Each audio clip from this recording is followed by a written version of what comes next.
All right, everybody, welcome to our Yuma County Planning and Zoning Commission meeting for tonight, May 27th. The time is 5:30, and we'll officially call our meeting to order. We'll ask Heidi if she would verify the quorum for us, please. Present. Present. Here? Present. Here. Here. Here. Thank you. If everyone would stand and join me in the pledge, please.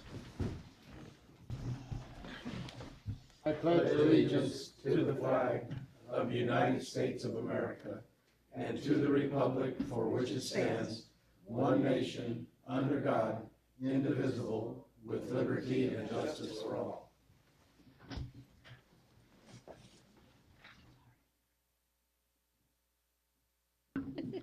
Before we go further, we have a little bit of housekeeping. I'll read here. If you have parked your car in the rear gated employee parking lot, please immediately move the car to the front north parking lot to avoid having your car locked in. There's no public egress from the hallway to the south parking lot. The only public entry to the building is through the north entrance near the auditorium. All access to the DDS building is limited to staff as a security precaution. If you wish to speak tonight at the podium, please sign in on the sign-in sheet by the back door in the rear. Before you speak at the podium, clearly state your name and your address for the record. And please address just the chairman. Don't address staff or talk to people in the audience.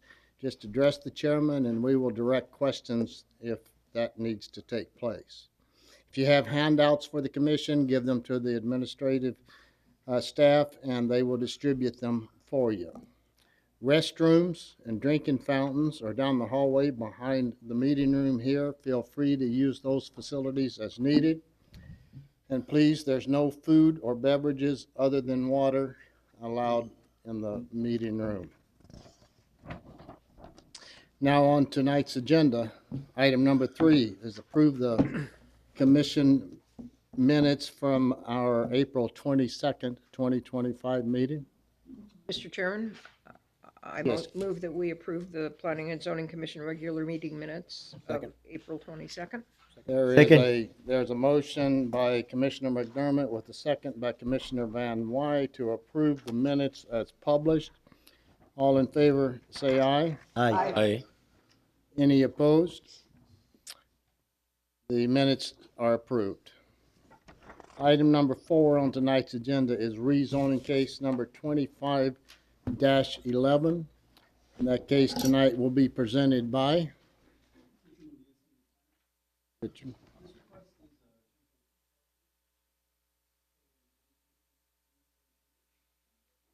Excuse me, Yeah, can't hear you at is all. your mic on? I'd like to say yes to that now. Yeah, there you go. So this request is to rezone 2 parcels totaling 1.8373 acres from recreational vehicle park to high-density residential. The location is 594 and 614 South May Avenue, and the intent is to develop 28 apartments. The subject property is outlined in the crosshatch. Property to the north is zoned low-density residential, 20,000 square foot minimum, and it's developed with residences. The property in blue is zoned MHP. Property in purple is R2, and it's currently in agriculture. To the south, it's a pre-ordinance trailer park. This image here shows the approximate location of the subject properties.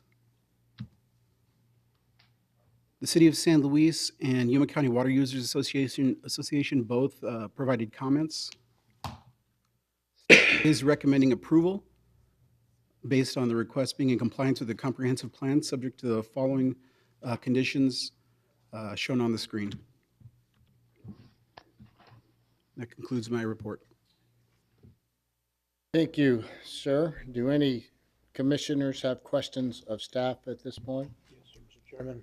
Yes, Commissioner Van Wy. Mr. Magia, did you say City of San Luis? Yeah, they provided comments. They're quite a ways away from there, so what's their comment? Their comment is that the subject properties are within a county island and could be subject to the municipality's general plan and other. The properties are also within the Avenue B and C Colonia Sewer Improvement District, and it is recommended the applicant consult with the City of Yuma regarding the possibility of compliance with the City of Yuma general plan and water sewer hookup fees. Any other commissioners have questions of staff? I'm just Commissioner curious, how large, are we talking 1 and 2 bedroom type apartments, or I'm thinking of parking. Are they going to have enough parking on there with all of the apartments? The applicant will have to meet the development standards. We didn't get a site plan yet. They will, when they apply for a building permit, we'll take a look at all of those things. They will have to meet parking and buffering and screening and all of those other. Okay, so we're just rezoning tonight. Correct. Okay. Any other commissioners have questions of staff? If not, would the applicant like to speak at this time?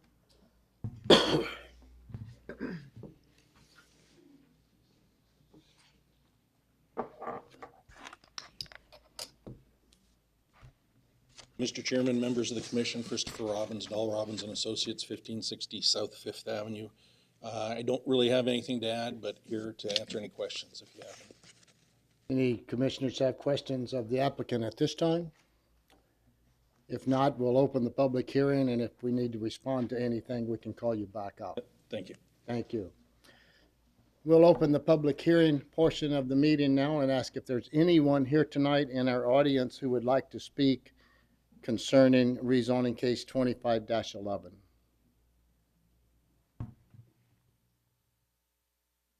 Seeing no one, we'll close the public hearing portion of the meeting and come back to the commissioners. Mr. Chairman, Commissioner Van Wy. I move that we approve rezoning case number 25-11 as presented by staff. I'll second. We have a motion by Commissioner Van Wy with a second by Commissioner Bowers to recommend approval of rezoning case 25-11 as presented by staff. Is there any discussion? If not, all in favor say aye. Aye. Any opposed? Rezoning case number 25-11 is recommended for approval unanimously. Item number 5 on tonight's agenda is rezoning case 25-12, and it will be presented by. Thank you, Mr. Chairman. Jesus Carrillo, Senior Planner, presenting rezoning case 2512. The request is to rezone a parcel 10 gross acres in size from rural area 10-acre minimum to suburban site built 2-acre minimum.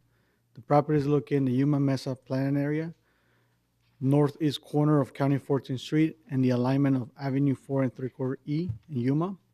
The intent is to split the property into 5 parcels for residential development.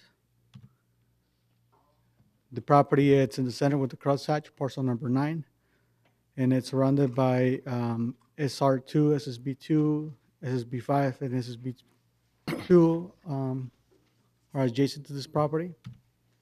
And this is the site plan that was submitted by the applicant, proposing the 5 parcels and having a private access easement, access through County 14th Street. And this is the aerial view of the subject property. Property is outlined in blue. And there's another aerial view. And we received 1 letter in opposition. And the property is highlighted in red. The property owner is in opposition to this request. We also received comments from Yuma, from MCAS Yuma. And staff recommends approval of this request based on the request being within the range of identified uses, densities, and intensity of the comprehensive plan, subject to the following performance conditions and the schedule for development. Within 60 days of approval by the board of supervisors, the owner agent shall record an infrastructure disclosure statement and schedule for development, disclosure statement in agriculture, range, and navigation disclosure statements.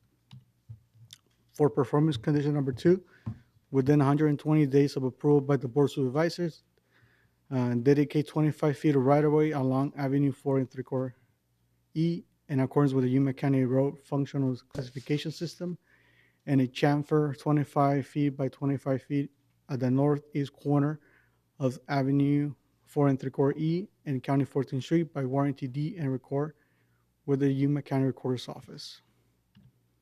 And this aerial imagery shows what performance condition number 2 is. And for schedule for development, within 5 years of approval by the board of supervisors and prior approval of the land division permit, the owner shall apply for a grading permit and encroachment permit with the engineer department to improve the proposed cul-de-sac from County 14th Street and dust-free condition by application of an aggregate base course, ABC, covered by presentation and chip seal code. The end of the roadway shall include a turnaround suitable for emergency vehicles designed in accordance with the 2003 International Fire Code and current Yuma County policies. Number 2, within 5 years of approval by the board of supervisors, the property shall be split by the means of a land division permit pursuant to section 507 of Yuma County zoning ordinance, and any required irrigation easement shall be recorded with the land division permit. Number 3, within 5 years of approval by the board of supervisors, the owner shall submit a certification from a licensed engineer confirming the roadway referred to in item number 1 of the schedule for development was constructed according to standard B, presentation and chip seal.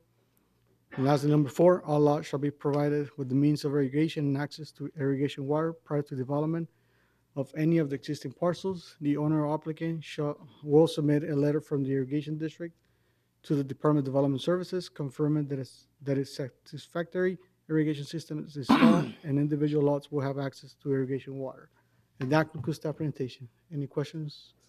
And the applicants are present. Thank you, sir. Any commissioners have questions of staff concerning this project? Yes, on this, the protest we received states that Arizona Public Service has a high-velocity power line that's going to be coming through that area.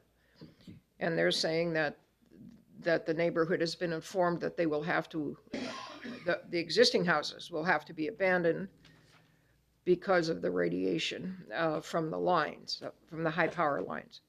I'm curious, before we talk about this very much, if that is indeed a fact, and if the power line is going to intersect this property, what the safety factors are. Has anything been brought to your attention on that? Mr. Chairman, response to your question, we did receive requests for comments to the agencies. I'm sorry, I can't hear you. We did resend some requests for comments to APS, and we did not get any comments back from them. There is an easement along the south property line along County 14th Street for APS utilities, but we have not received any comments from APS. Okay, yeah, I'm kind of unwilling to move forward until we find out exactly what's happening with this power line. I agree. That's a concern. I really think it's a big concern.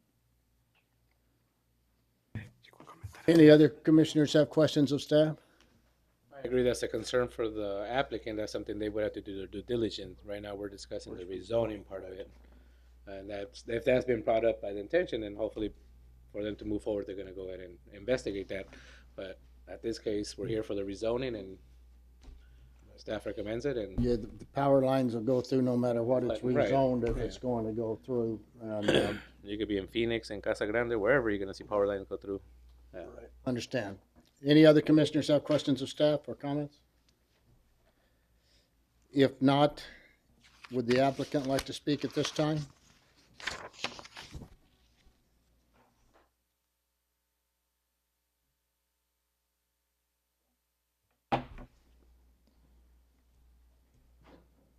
Good afternoon, Mr. Chairman.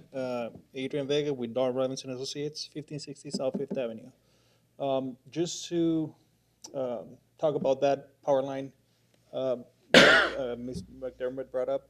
So there's a 1650-foot easement, APS easement on these properties. Not shown on the site plan, but it's the 33 feet of right-of-way, public right-of-way, plus a 50-foot easement. So that power line will be on that easement outside the properties, per se. Yeah, but the effects of the power line aren't going to be. I mean, So- I'm just, you know, Yeah, Mr. Chairman, it's better to do it, to have it checked out before a lot of money is spent on it. Right, so Mr. Chairman, if all we can do is check with APS if there's any special requirements that need to be addressed for that power line. It's no different than any other big power lines that run throughout all these developments. So the claim that homes would have to be vacated that's close to that power line hasn't been the case in the past. Is that accurate? So, Mr. Chairman, this is the first time I heard of that. We weren't aware of that, but we'll definitely take a look at that.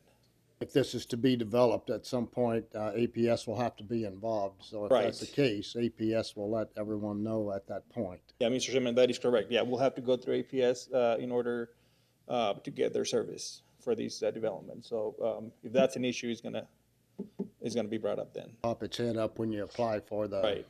APS to install power. Anything else you'd like to add at this time? We're fine with the conditions of approval, and I'm here to answer any other questions that you might have. Very good. We'll open up the public hearing, and if you need to respond, we can call you back up. We'll open the public hearing portion of the meeting now and ask if there's anyone in the audience tonight who would like to speak concerning this rezoning case number 25-12. Seeing no one, we'll close the public hearing portion of the meeting and come back to commissioners for discussion and action. Mr. Chairman, Commissioner Van Wyk. I move that we approve rezoning case number 25-12 as presented by staff. Second. We have a motion by Commissioner Van Wyk with a second by Commissioner Rosales to recommend approval of rezoning case 25-12 as presented. Is there any discussion? All in favor, say aye. Aye. Any opposed? Rezoning case 25-12 it will be recommended for approval unanimously. Moving on to item number 6 on tonight's agenda.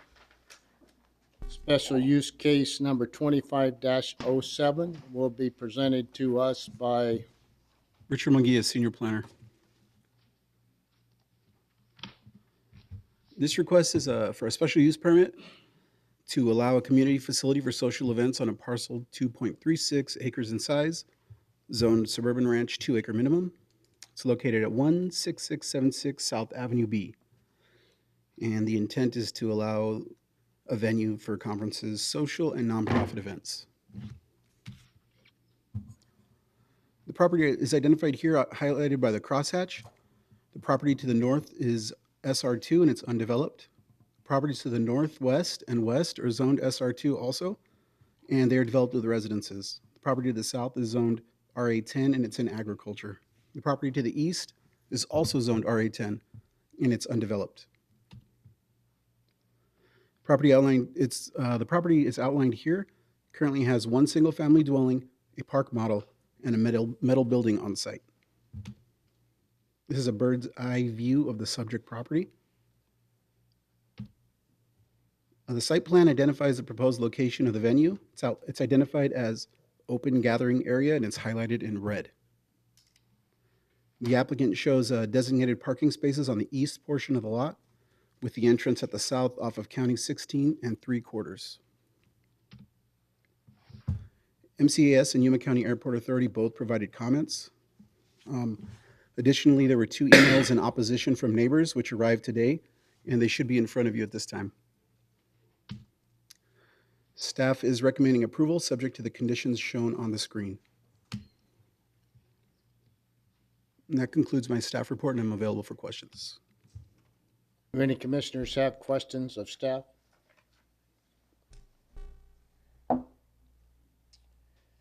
If not, would the applicant like to speak at this time? Yes, to the microphone. Name and address for the record, please. Good afternoon. My name is Anna Dempsey, and the address of the property is 16676 South Avenue B, Somerton.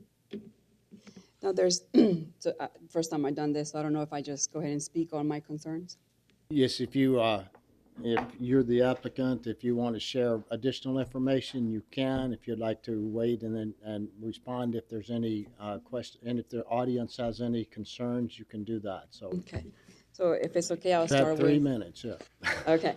If it's okay, I'll start with the concerns that were presented to me, Okay. requirements of the county.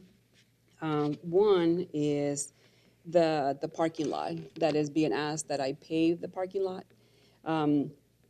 My concern with that is that we do have quite a bit of plants there, such date palms and other trees, vegetables and fruit, that if I was to pave that land, it would contaminate the plants. Second, the property is mainly irrigated with, through irrigation. So irrigating a parking lot of asphalt would not make any sense, right? So that's my first concern with paving. I am willing, this is kind of like an idea that came out of an event that I went to, and I thought, my property will be a good place to do events like this. So I don't have a whole lot of information on what the requirements were, but I am willing to reduce the parking space, whatever requirement is, to keep the land as clean as possible instead of putting pavement or something like that. My other concern is they're asking for a 30-foot easement to be deeded to the county for any future projects or public right-of-way. Well, my concern with that is that, one, I feel that my property keeps being chopped by the county.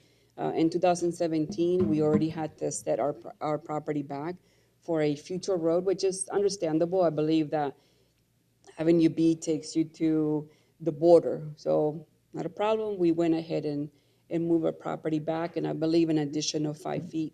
Now, the portion that is being asked to donate, because the county is not even offered to buy it, is the south side. Now, I provided documents to the staff where in 1981, the original owners already granted 10 feet to provide access to the property owner, the family Ursary, that lives on the west side of my property.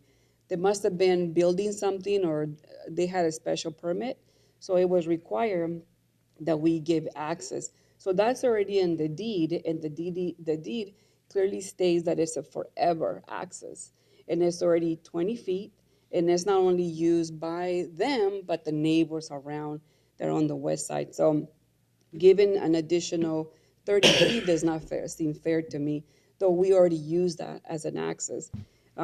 Second, there is a building that was built back in the 80s. It's a 30 by 70. Even if you would have asked me for 10 feet or 20 feet, I would have to tear down my building. And as you know, a cost of a building like that is easy on the $80,000-$90,000. So that seems to me kind of unfair and advantageous to put a condition like that. So those are my concerns with moving forward with this. I hope that you hear my concerns, and my intention of turning this property into an event venue is not, it's not like I woke up and say, I want to have the Civic Center here. I keep the property clean. I spend easy $500 a month on just keeping the grass down, maintaining the irrigation lines so everything stays clean. And I just thought it will be a good place for people to enjoy and have their festivities in a safe, manner. For one reason or another, I haven't been able to build the house there. Maybe it's just life. The military moved us around, and the economy hit us hard. And so we were told that it was cheaper to go buy a house than to build a house. So that's why we never, built our home there. But we've been keeping the property, we keep it clean. And I just thought, why not create an opportunity, not just for us, but for other people? It would also create jobs. People have approached me and say, if you move on with this venue, would you hire us? I said, absolutely, why not? So that's my take on this, and I hope that you consider, my concerns, and I'm excited about it. I would like to move forward and make it safe for my neighbors and the people around me. And but I understand you guys have to follow rules, and you guys have conditions you have to meet. Very good. Thank you. Does any commissioners have questions of the applicant at this point? Yes. Yes. And so it's Commissioner just, Bowers. thank you. It's just going to be an occasional event. It's not going to be like every weekend. There's not food trucks. No, there's no food trucks. It will be an occasional event here and there. And the reason I decided to apply for the permit is because I believe it's in 2000, my nephew, who at the time was in the Marines, he asked me if he can have his wedding there. I said, absolutely. And so we had his wedding. And around, I would say maybe 10:30 or 11, the cops showed up and they wanted us to shut it down. There was a complaint, right? Well, I didn't think I had to let anybody know. As the map shows, there's no development in front or north of me or south. There's only one house that is right next to me, and that's the Erstring family. And I didn't see the need to let other people know I'm going to have a party. If you go to the counties, there's parties and music loud all the time. For God's sake, the planes are loud, And so I don't see this as an every weekend, heavy traffic thing. I want to be very specific on what events are allowed in there. Not, like every day, let's just have a get together. I want to make it a special place, nice and neat. Somebody that wants to have a small gathering, maybe 50, 60 people, something small. Like I said, I keep the property very clean and sharp, and just why not let somebody enjoy it? Any other commissioners have questions of the applicant at this time?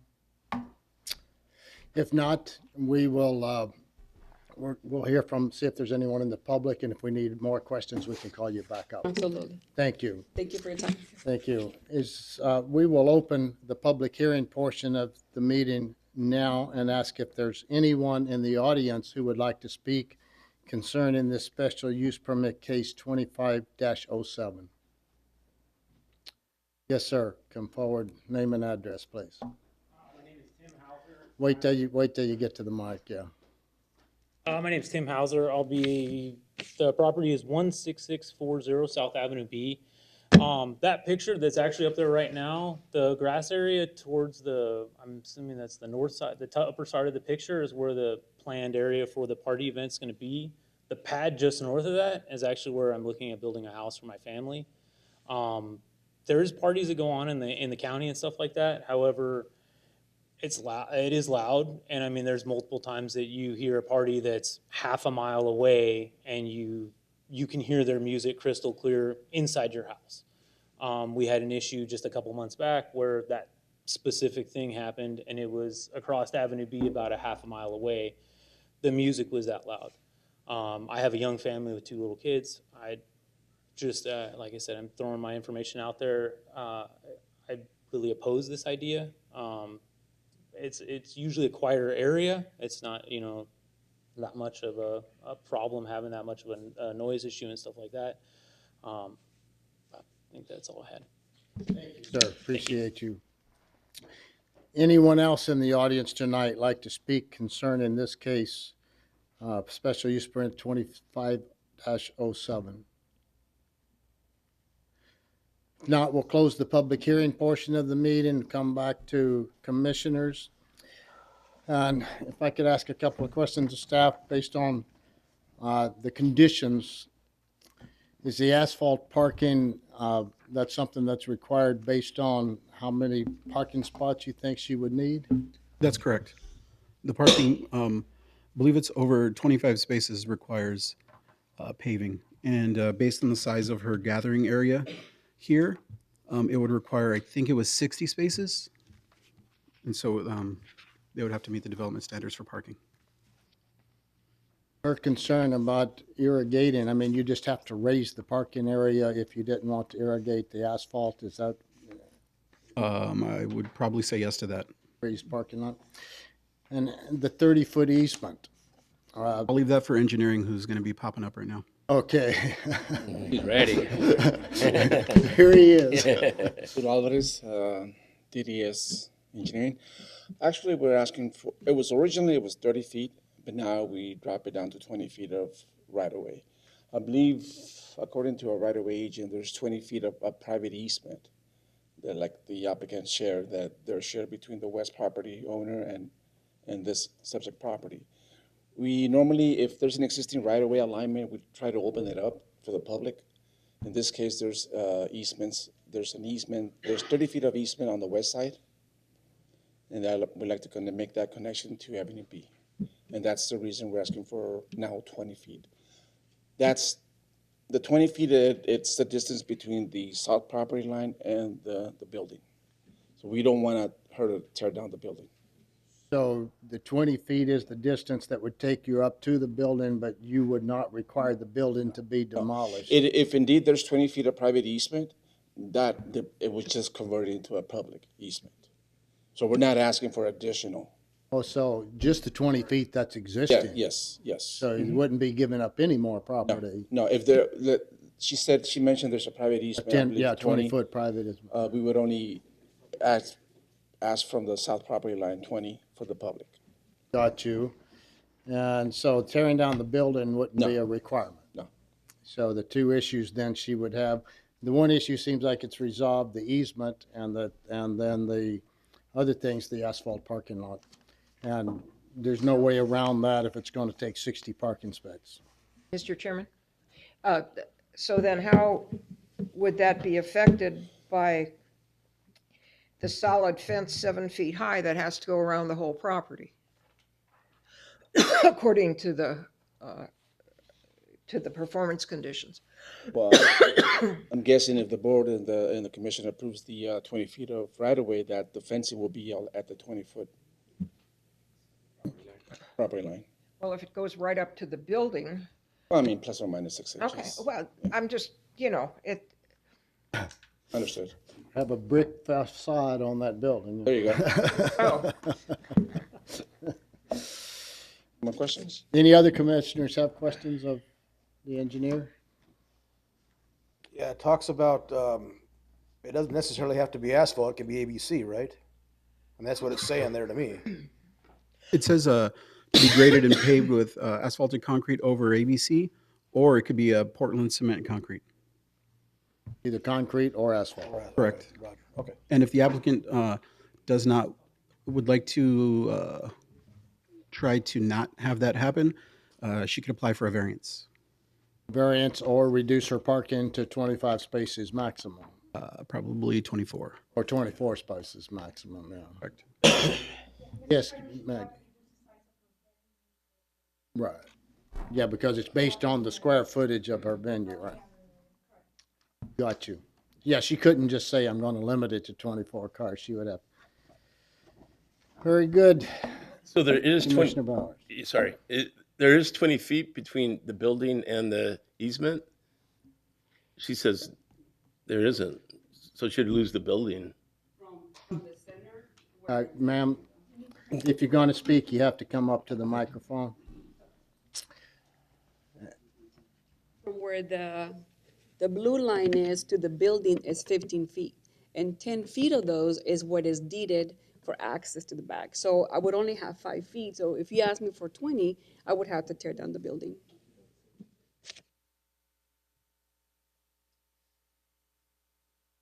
Again, the blue line is not exact. Commissioner Bobby. Yeah, I'm having trouble with no type of a site plan and no type of a building size and no type of any real details before I would go with an SUP. I just don't have enough information. Second was there. It's gonna be an open gathering. She's not gonna have a building or anything of that nature. It's gonna be an open area where she's gonna have people, but her open area is 60 by 30. So that's what triggers everything. And you can't go back now and change it to 20 by 20 because then we know it's not right. Well, it has to be a stage and there has to be, are people going to sit in their cars or is there going to be a seating area? I mean, I need more information. I just really do to make a decision on that. That's the site plan right there. Right there, 60 by 30. Open gardening areas, so. It's just gonna be an open place, and they're gonna sit Tables or tables whatever and they're chairs gonna do. around. It's not asking to. It's not gonna be a shaded area or anything. Nothing, yeah. A building or anything.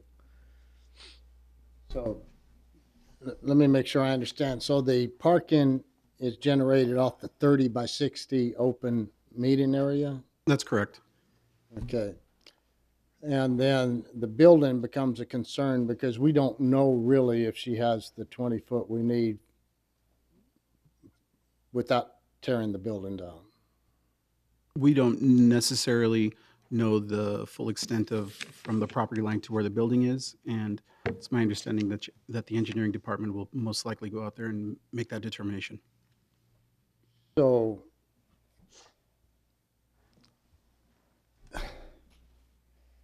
It sounds, Commissioners, Mr. Sherman, yeah. it sounds to me that engineering is trying to convert those to 16, 10 feet and possibly 1, 2, 3, or 4 more, whatever they can. That's why they're saying they're not going to get into the building. So once they go out there, whether it's 6 inches or a foot that they'll leave from the building, they just want to make sure they have that right of way public now versus a private 10-foot instead that they have.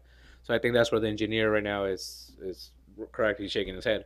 So it's not, it might not be 20 feet, it might be 14 feet, it might be 13, but they want to make sure whatever's left over is converted to public access. That's what I'm understanding. Instead of private. So Is that Right now it's correct? private. Right. Yes. Just a conversion of words. Right.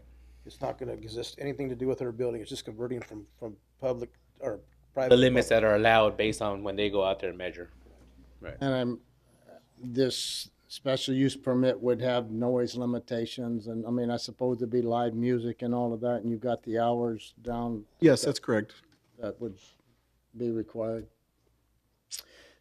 Commissioners, what's your pleasure?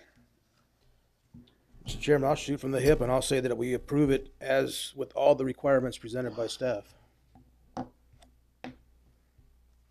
Is A there second. There is a second. There is a motion by Commissioner Van Wy with a second by Commissioner Garcia to recommend approval of this special use permit number 25-07 as presented by staff. Is there any discussion? Can you bring up the aerial view again? And this is just for clarification for the applicant. And I think I know why also this being required. The area that's going to supposedly be the future parking. I mean, that's a lot of soft sand right there and dust mitigation. You know, you have to have some kind of asphalt or concrete because that's having to be. Once you have cars moving in and out, you have to be able to be safely controlling that as well. So it's not because they're trying to make you spend money, but it's for the safety of the surrounding area as well. So, I mean, Yeah. keeping them at. And asphalt could be a cheaper course than concrete. I mean, I don't know what that is, but I understand why we need to do that, and we've done it in other projects, and I'm okay with it as long we approve it. That's up to her. She's going to follow that or not do it. Move There forward. any other discussion? If not, the motion and second is to recommend approval as presented by staff. All in favor, say aye. Aye. Any opposed? Okay, We have recommendation of approval with one dissenting vote. Item number 7 on tonight's agenda. Special use case number 25-08.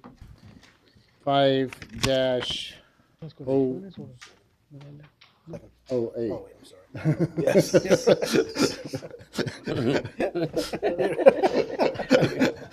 So special use permit case 25-08 is presented tonight by staff member.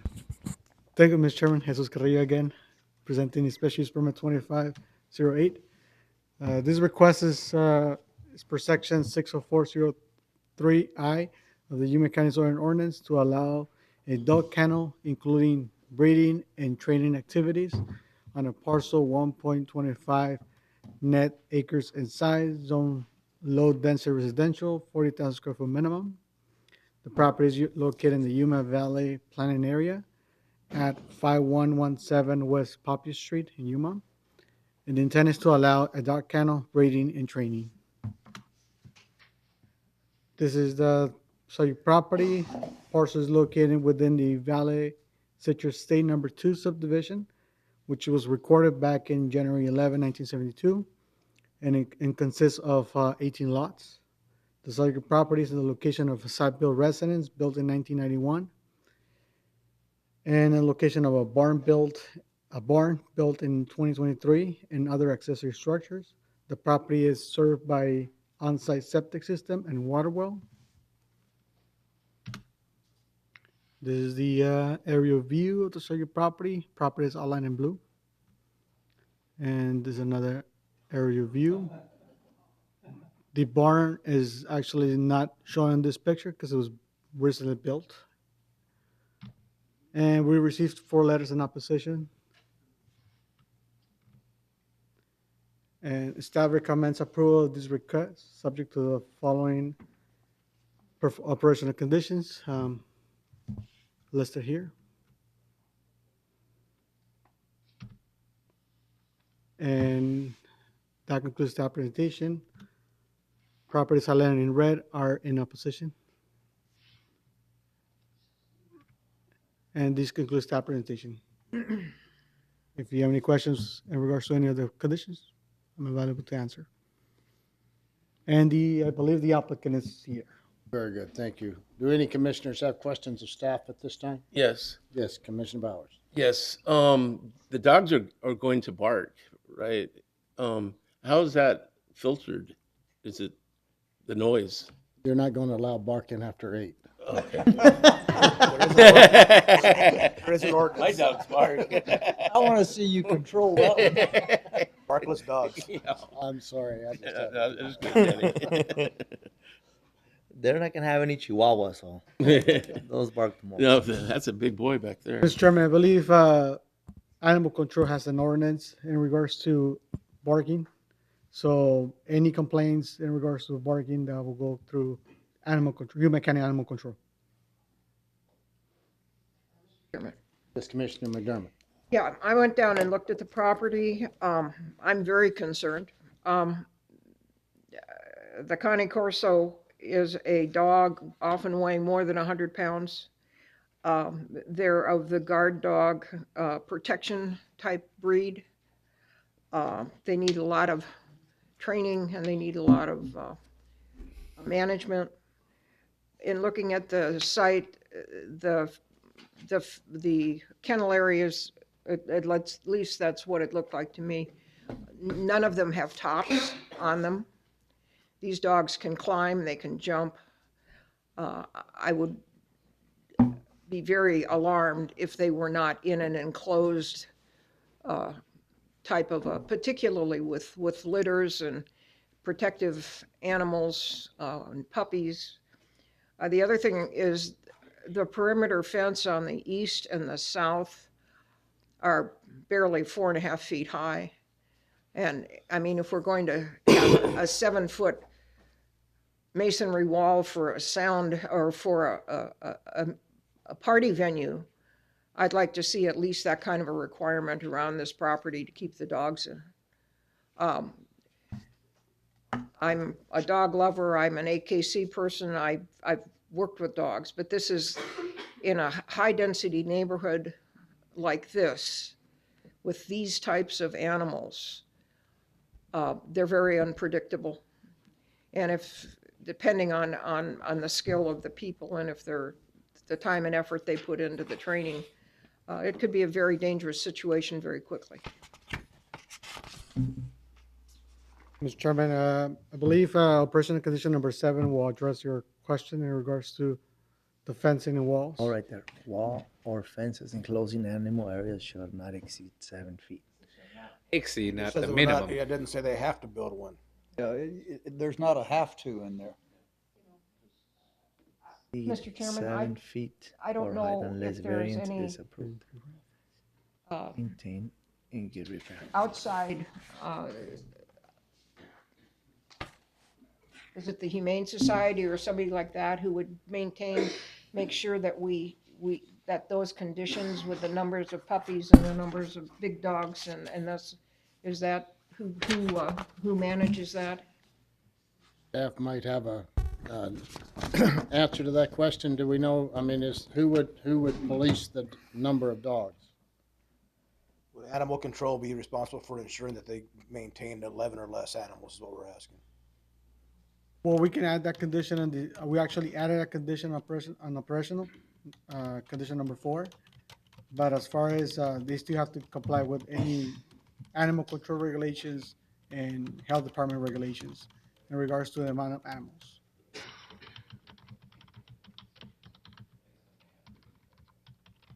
But I believe that question the applicant will be able to address. Yes, we can hear from the applicant later. Commissioner Rice.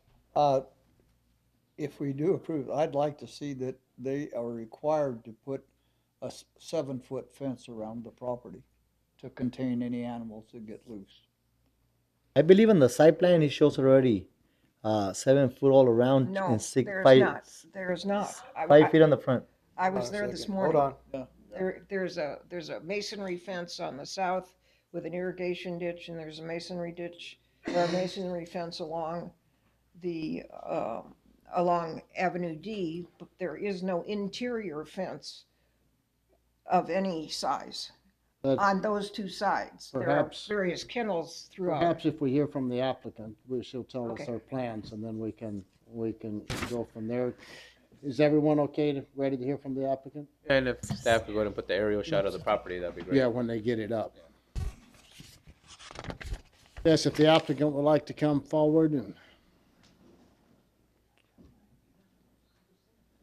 So from the inside, the Name and fence. address for the record, please. Oh, sorry. My name is Jessica Garcia, and my address is 5117 West Poppy Street. So from the inside, there's not a point inside that is lower than 5 feet. The actual outside wall from the inside, there's not any that's actually lower than 6 feet. From the outside, it definitely looks like it. I've had several people say, well, can't they just jump right out? Picture. The aerial shot. Aerial shot. There you go. So, what do you mean? No, we're just wanted to see the aerial, Oh, aerial shot. You're talking sorry. about your fences on the I don't have all my exterior? stuff because I had emergency with one of my dogs, so. So your exterior fence is 6 feet. Yes. And then we have additional kennels and stuff in the back if we need to keep them in, that all do have tops on them. All of our yards, can I kind of show you? Okay. So all of our yards have a doggy door. This area has been made into a yard. There's a doggy door that goes into there. This area is fenced in, it has a doggy door that goes into there. There's a doggy door that comes out here and one that comes out to another one created over here. So we're able to keep them all separated out. You could come back to the microphone, please. That would be helpful. So we're able to keep them all separated out and be able to, keep them contained. I do service dog training. I specialize in that. So I already do training and stuff at the house. I have for a while.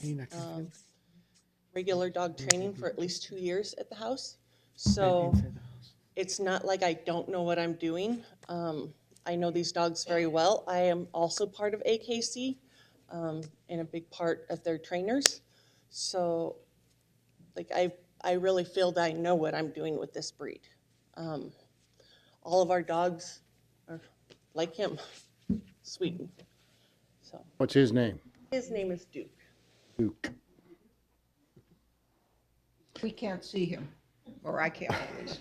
Bring Duke up. Bring Duke forward, please. Got a little injury, that's why. Oh, Came from the vets. he is a big boy. He's a big dog. He's our biggest one. He's a multi-time international grand champion from Romania. All of our dogs are show dogs, which they have to have a good temperament from that.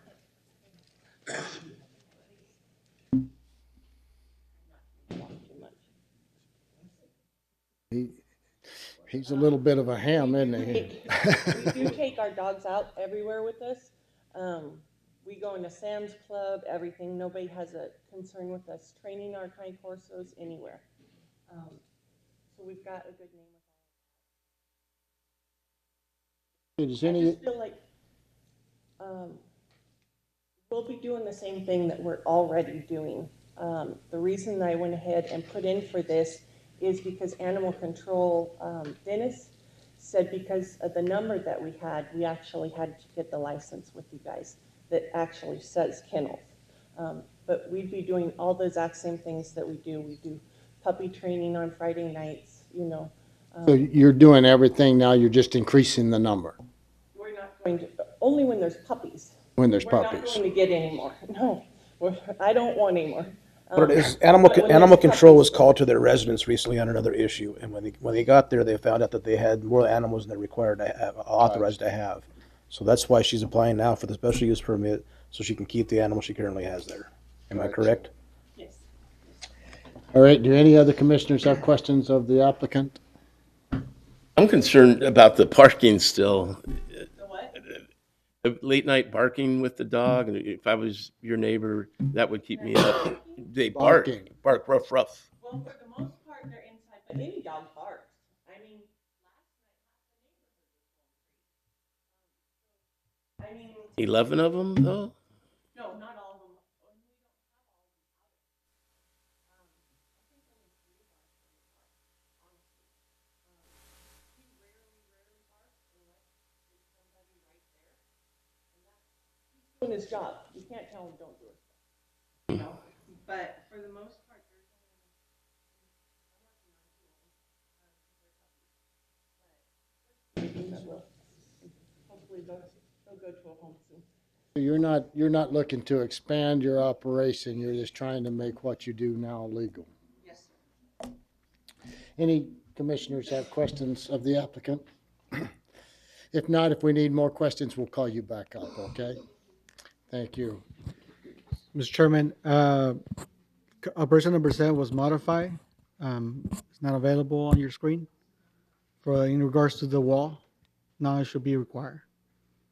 Now it will be required to be at least 7 feet. Correct. Applicant aware of that as well. She's aware now.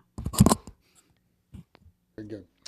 All right, we will open the public hearing portion of the meeting now and ask if there's anyone in the audience like to speak concerning this special use permit case 25-08.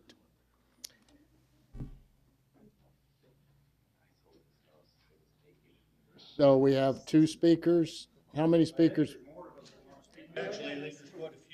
Okay, so let me just go through. We want to hear what everybody has to say.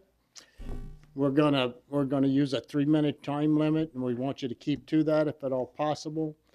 If you're going to say the same thing that the other one said, if you said I agree with what he says, and then do the new stuff, so that we can get through and make sure we get all the important points. So whoever wants to speak first, and then if you just form a line so that we don't have the delay between speakers. And the first speaker is welcome to come to the mic. And Heidi, would you do the 3-minute timer, please? Yeah, I'm Steve Eckert, 5237 West Poppy Street. So I'm concerned of this applicant's ability to keep the dogs contained in her yard. She's had wolf dogs before, and we had the 2 wolf dogs in my backyard one night, and it took me 2 hours to get them out of the backyard. Killed one of my chickens that night. There was a common thing where my wife would call Jess on the phone and say, you know, hey, Jess, oh, hey, Wendy, this is Wendy. Oh, hey, the wolves got out again? Regular thing for the wolves getting out and running the neighborhood. One of the canes got out supposedly, and a neighbor over on Clip Street killed the dog in his front yard. One day there was 9 sheriff trucks there to confiscate 2 wolf dogs. I got no problem with her having dogs, with her trading dogs, but according to the Cane website, you need an 8-foot fence. So I don't even want to see a 7-foot fence. I want to see an 8-foot fence around the property with double gates. These dogs are scary looking dogs. We have 2 little girls that live in the neighborhood that walk around with their German Shepherd off a leash. What happens if one of these dogs gets out and attacks that German Shepherd with a girl in the middle? They've got big rocks in their yard. I believe those rocks could be utilized for the dogs to jump over the fence right now. So I'm just really concerned. I've got dogs, I've got chickens, I've got 6 dogs. I don't want to find a herd dog killing my dog in my front yard and then have me to have to do something about it. I'm very concerned about this. Supposedly the Straubs are here. One of her dogs killed their dog in their front yard. So just unacceptable to have the dogs running the neighborhood. And I believe at one point she even told my wife, well, we let the wolves out at night to keep them wild. So totally unacceptable. Supposedly one of the neighbors had a dead sheep that the wolves killed and threw it over their fence onto their property. They were that upset about it. So I don't know if those are true or not, but you know, it just seems like there's a problem with dogs getting off this property. So Very good. Well, thank you for sharing with us. Appreciate that. Next speaker. Oh, okay. We got an amen from the lady.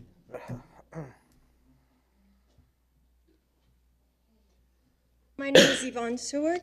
I live at 5141 West Poppy Street. I am next door neighbors with Jessica. The problem that we have are the dogs getting out. Now, 2 weeks ago, one of her cane corsos was in our yard, no leash. I took a picture and I've sent it. So the problem that we have is the dogs getting out. So I don't know what the solution is going to be. If she has more dogs, you know, who's to say? Cane corsos have been with barking at neighbors trying to get out of their car because they were loose. So that's the reason why we don't want the kennel, because it's not being properly handled. Thank you. Thank you for sharing. Next speaker, please. Is Straub. I live at 5165 West Poppy Street.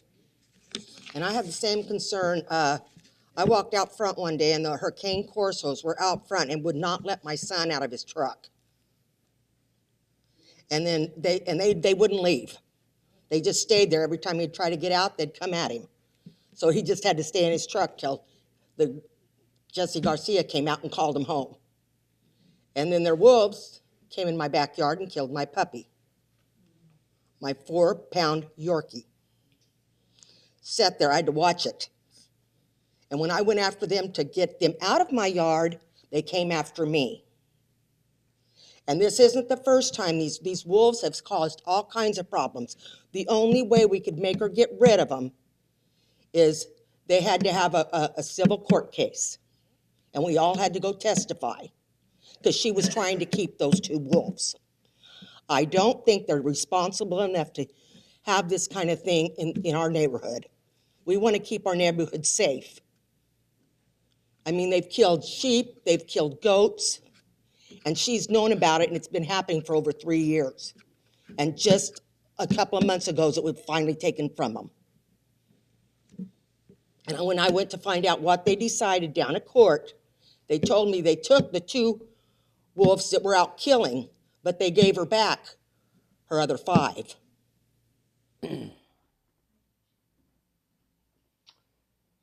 Thank you very much for sharing with us. Oh, and I also have a 4-year-old grandson that I couldn't even let outside. So that's my concern, is safety. Thank you. Yes, sir. Hello, folks. I'm Jim Seward, and I live right next door. We all know what dog kennels are. Would you like to have a dog kennel 50 feet from your bedroom window? They bark all night long and all day. It's irritating. The other thing is, and just make it brief, I saw those dogs come over that 6-foot fence like it wasn't even there. Came into my yard, and the first one started to attack me. He put his head down, he got in a crouch, and he started for me. Now, I have a 9-year-old grandson that stays in that backyard.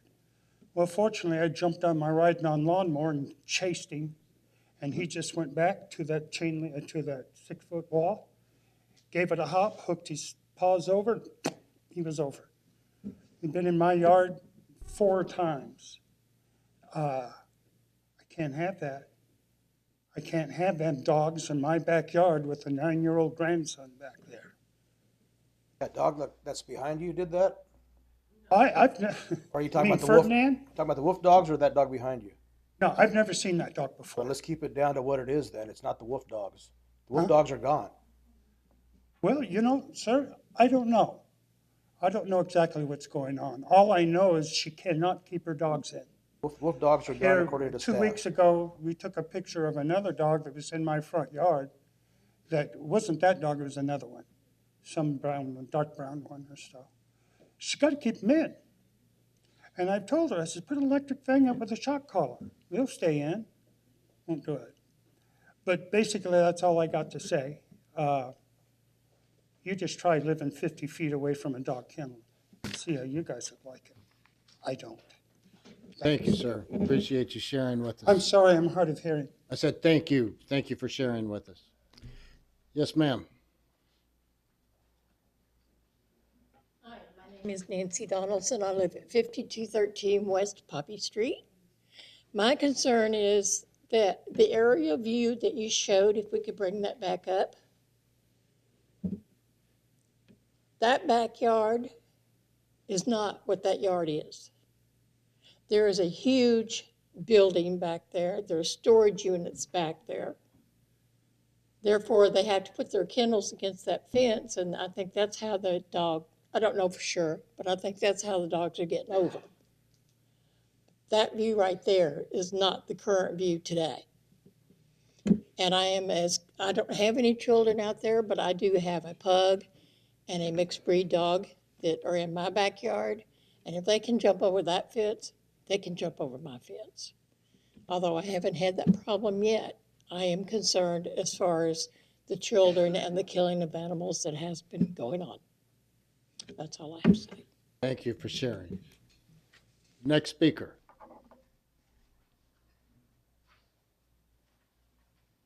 My name is Karen. I'm at 5252 West Poppy Street. And a lot of this stuff that I'm hearing today, I've never heard before. Not even when we went to court did I hear this, but they didn't let us hear everything, unfortunately. When these two have to go out of town for medical emergencies, she's had a couple surgeries, I'm the one that takes care of the animals. I have access to their fences, access to their home in the garage.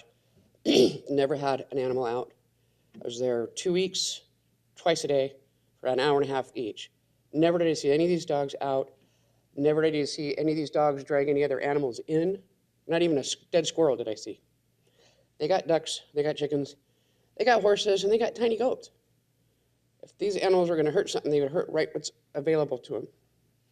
And I know that people complain about barking, but every night I hear donkeys, horses, peacocks, dogs, and cats fighting constantly.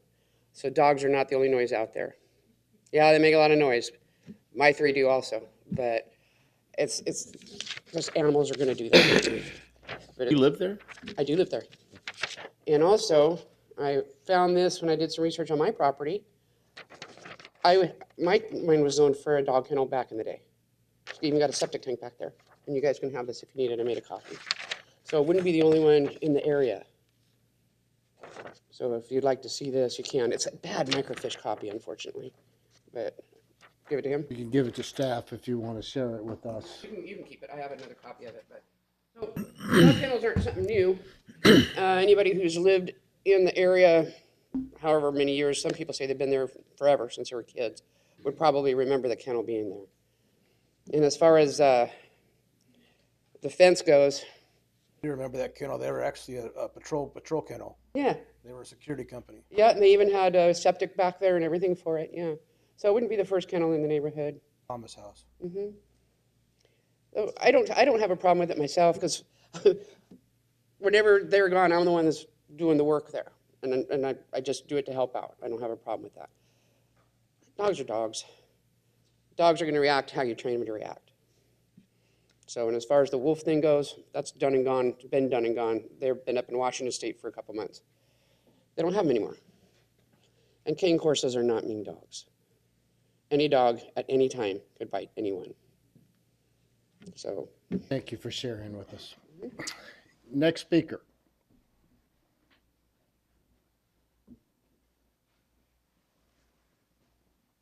My name is Mike Straub. I live at 5165 West Poppy Street. Lived there for over 20 years. And the basic thing is the safety of the people. It's not, I know the wolves are gone now, and we had a hard time getting rid of them. But the basic thing is that the animals still can and do get out once in a while. And I'm not talking about the wolves. I'm talking about the regular dogs that she has now. The cane corsos. Look up cane corsos. I beg you, please.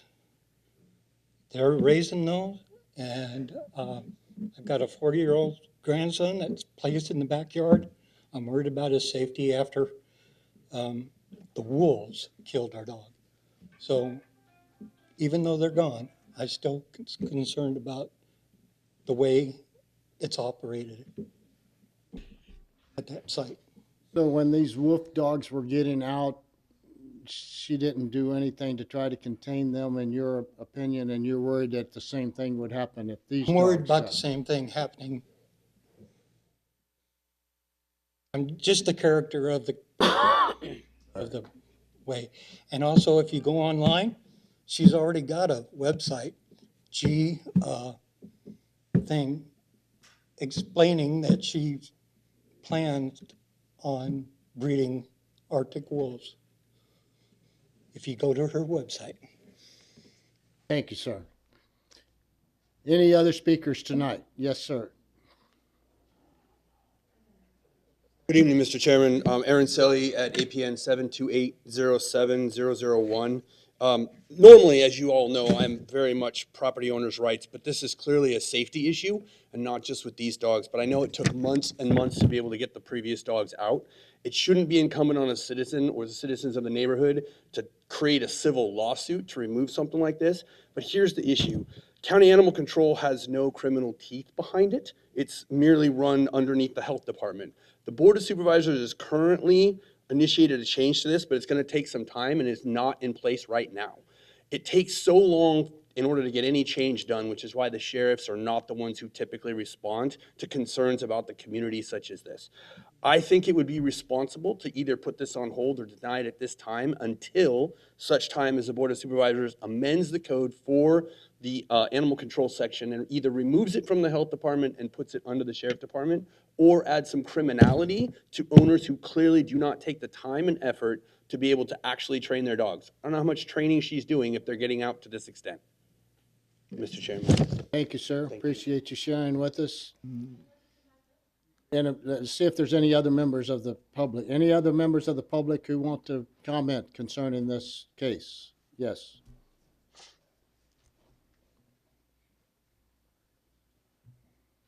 Hi there, my name is Wendy Eckert. I'm at 5237 West Poppy Street. We just heard for the first time that the wolves are up in Washington, so who's to say that she's not going to bring these wolves back? We were told that the wolves had been destroyed because of the amount of damage and the amount of livestock that they had killed. How do we know that they're not going to come back?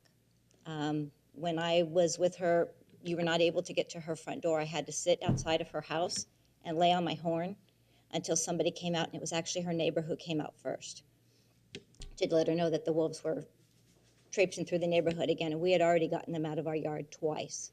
When I told her that they'd killed our chickens, she said, yep, we just can't stop them from killing the chickens or the livestock. The canes have been out. The canes are running rampant. It's a safety thing. Like the others had said, they've got little grandkids, you know, in the yards. I've got little grandbabies as well. Lord help them if something comes up in between my grandbaby and one of those dogs. Somebody's not coming out of it, and it's not going to be my grandbaby. Okay? It's a safety issue. She's not responsible enough to have this many animals and do it in a safe manner. Thank you for sharing. Any other members of the public want to speak concerning this special use case? If not, the applicant wanted to make another statement.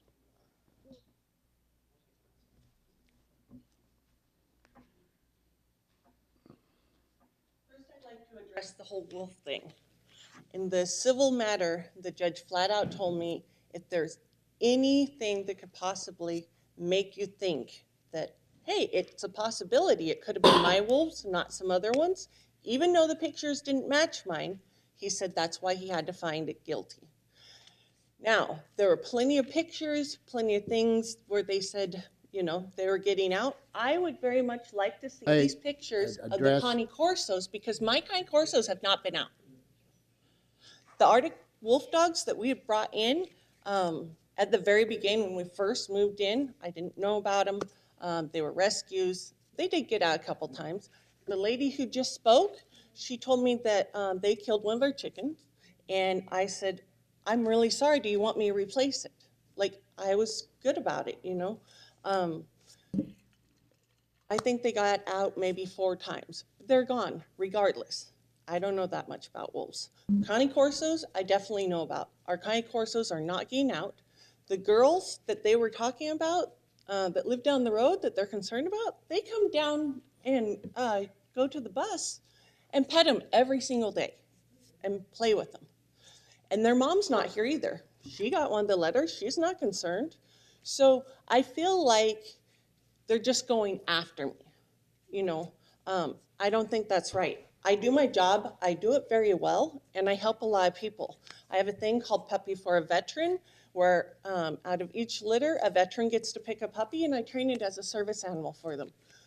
I'm hoping, it sounds like the government is on board with me being the first kennel that is also a breeder, to be able to help finance to make pretty much all the puppies be able to be for a veteran and me be able to train them.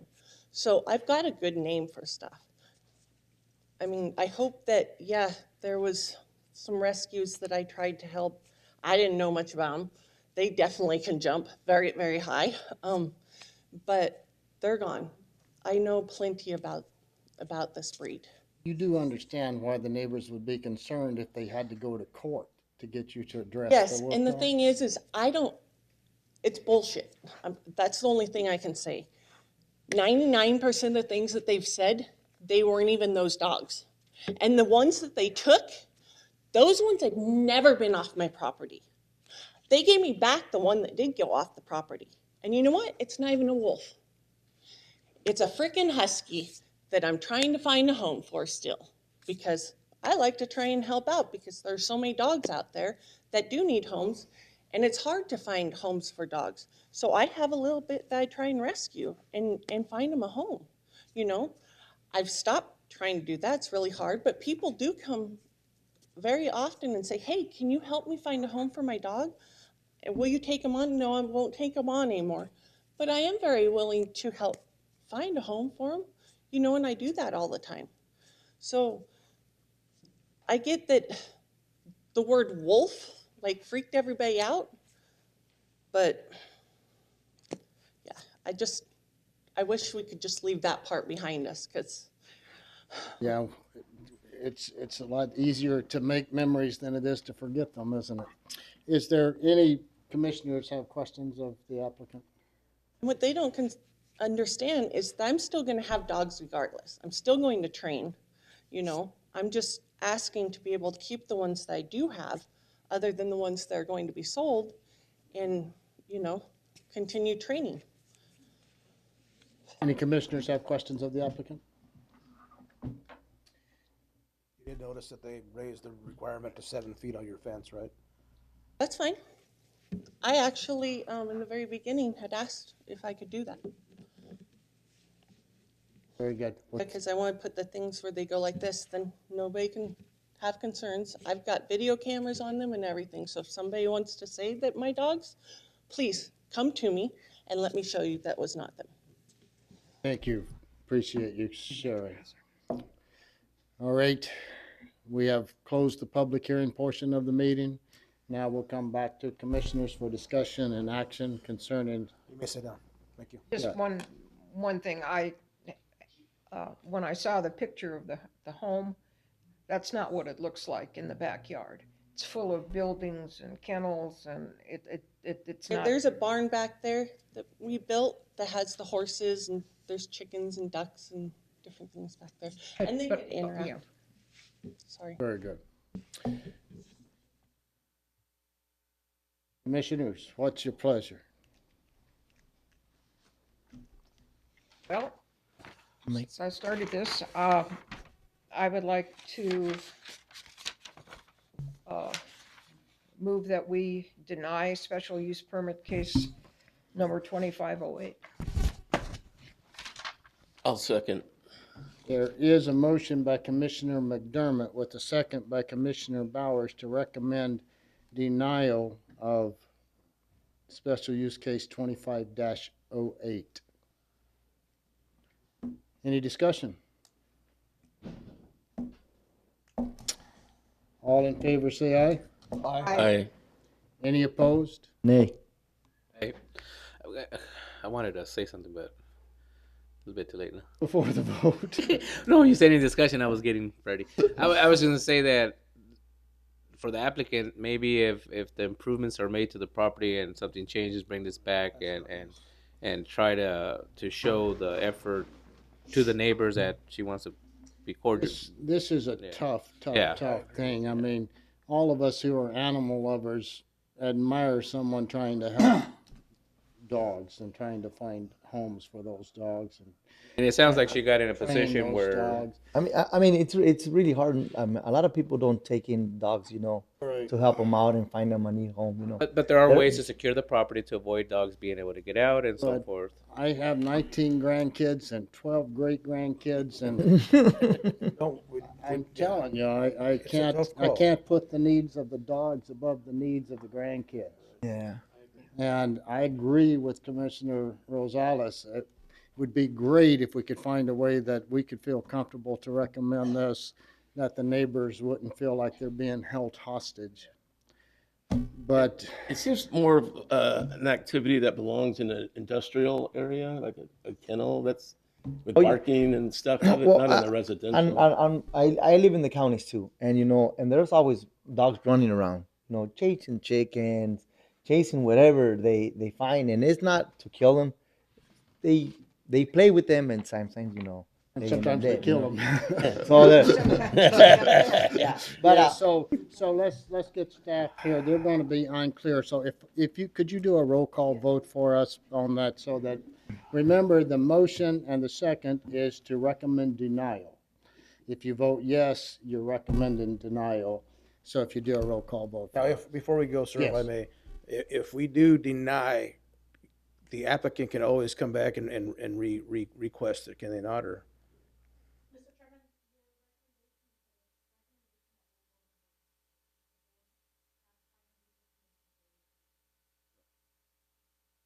Question was, can the applicant reapply? If the supervisors Right, deny it, right. they could come back and try again. Okay, roll call vote, please. Aye. Aye. Aye. Okay. nay. Aye. Aye. Was that an aye? Neither, that's not the right word. I abstain. Aye. Unfortunately, I have to go with the majority. Motion passes, recommendation of denial, and nobody feels good about this one. But we will move on to the next item on tonight's agenda. Item number 8 is special use permit case 25-09. The presenting staff member is? Richard Munguia, Senior Planner. This request is to allow an accessory dwelling unit on a parcel 1.5 gross acres in size. Just a second, if we can. If there's going to be discussion, we'll ask you to take it out to the hallway.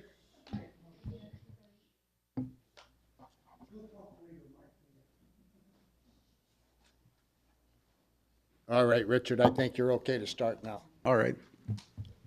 This request is to allow an accessory dwelling unit on a parcel 1.5 gross acres in size, zoned suburban site-built 2-acre minimum, located at 16710 South Avenue 2 1/4 E. And the intent is to construct an accessory dwelling unit. The property is identified here, highlighted by the crosshatch. Property in yellow to the north is zoned RA10, and it's in agriculture. Property in green to the west is zoned SSB2, and it's also in agriculture. Property in green to the south is SSB2, and it's developed with residences. And the property in blue to the east is zoned SR2, and it is in agriculture. The property is outlined here, and it currently has one single-family dwelling on site. This is a bird's eye view of the subject property. This is the site plan, and it identifies the proposed location of the ADU, highlighted in red, and it's proposed to be 2 stories. The only comment we received was from Spectrum, and they let us know that there's no infrastructure in that area. Wow. Well, let's deny it then. That's a new one. See, the San commenting on the other one. The advertisement. Staff is recommending approval subject to the conditions shown here on the screen. And that concludes my report. Yeah, we'll try to get our board back in order here, the commission. Any commissioners have questions of staff regarding this special use permit? Yes, Commissioner Van Wy. Mr. Munguia, did the applicant say that was it for a family member or? They didn't specify, I don't believe. Let me double check really quick. No, they didn't specify. The applicant here.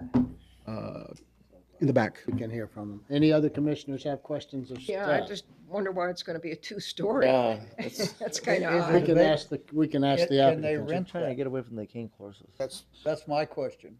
The county rules are they cannot can't rent rent it an ADU. separately. They That is have to correct. rent the whole property together. Yes. Cannot separately rent that piece They're of the bully piece of birds. property. That's correct. They have to. There's a whole section on ADUs. They have to share utilities from the same meter and the same access point. Can't be rented separately. Any other questions of staff? If not, would the applicant like to speak?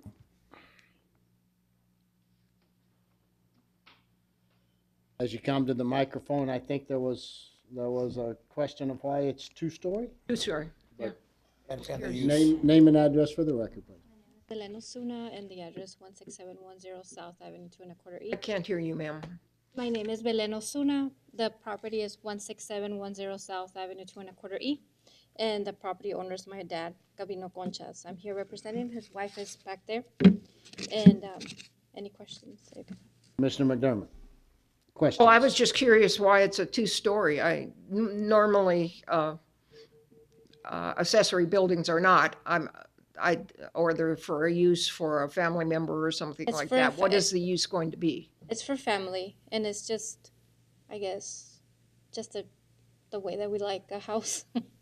It's not nothing in particular why it's a 2-story. I just was curious. But it's for a family member. It's not going to be for rent.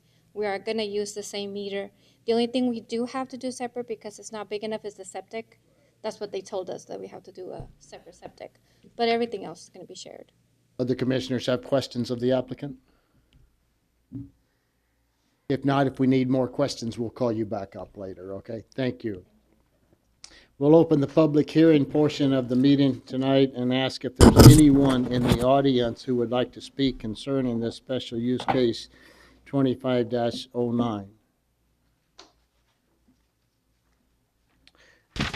Seeing no one, we'll close the public hearing and come back to the commissioners for discussion and action. Mr. Chairman, Commissioner Van Wy. I move that we approve recommendation for approval of special use permit number case number 25-09 as presented by staff.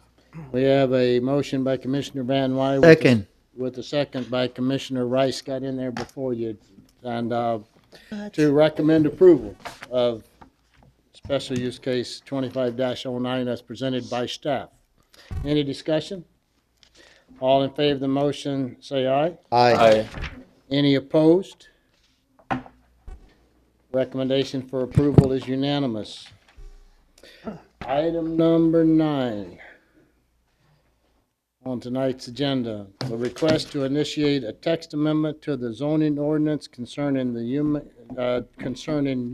County zoning ordinance section 110601, cargo containers. Presenting tonight is, Yep. Thank you, Mr. Chairman. Javier Barraza, Senior Planner, presenting this request. On April 7, 2025, the Board of Supervisors directed staff to initiate a text amendment to Section 1106.01 cargo containers.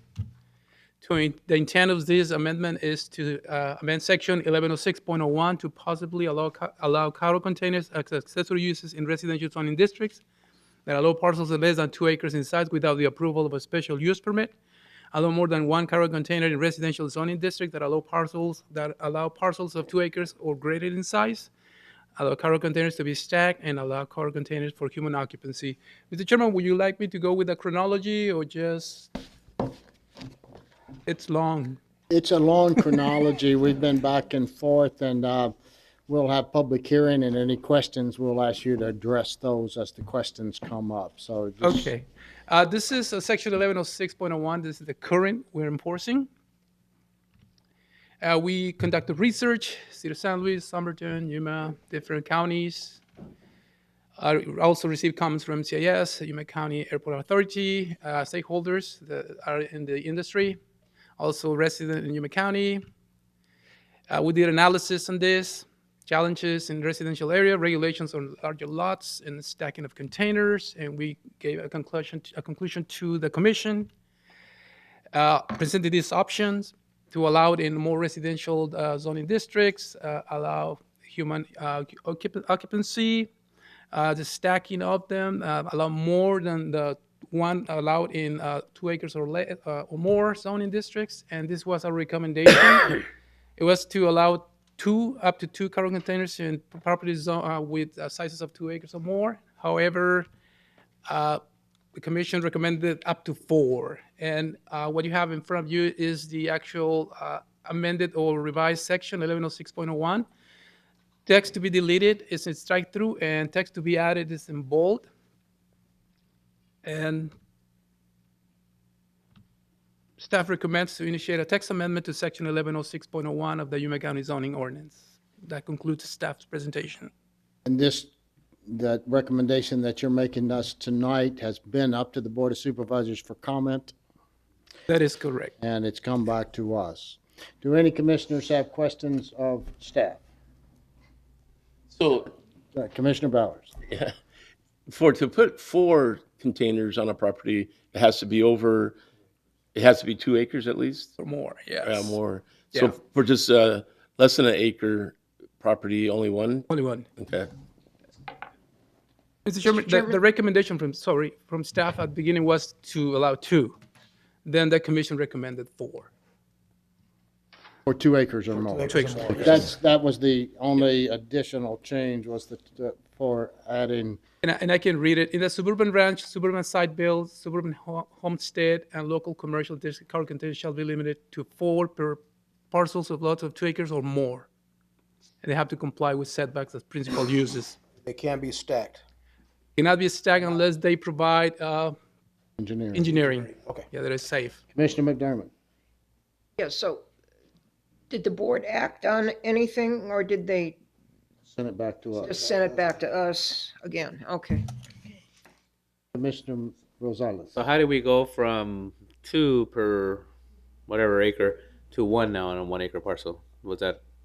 I didn't know that we did do We that. never did. It went from 2 to 4, and then Right, it but stayed, it- stayed at 1. It was always 1. It was always 1 for It 1 wa- acre? It was 1 for every 2 acres. Okay, and now they had 2. Now they want to do 4. Well, on the 1 acre parcels, that's where my question is, because It's always been 1. It was always 1 for anything 2 acres and under. Uh-huh. And then for 2 acres and over, it was 2. Now they changed it to 4. 4, okay, so we left the 1 alone. Left the 1 alone. So I'm just spitballing here. I mean, an acre is 43,560 square feet. A container measures 300 square feet. Why couldn't they put 2 on 1 acre parcel and 4? All for that. I don't see why the minds. That's what I'm trying to I'm figure not that against out. it if you want to make a recommendation. Hold on, staff. Staff is doing their own powwow over Yeah, there. let staff get done with their discussion here. Mr. Chairman, I would like to make a discrepancy between the staff report, what is presented on the slides, and the slides, Okay. the one that holds water.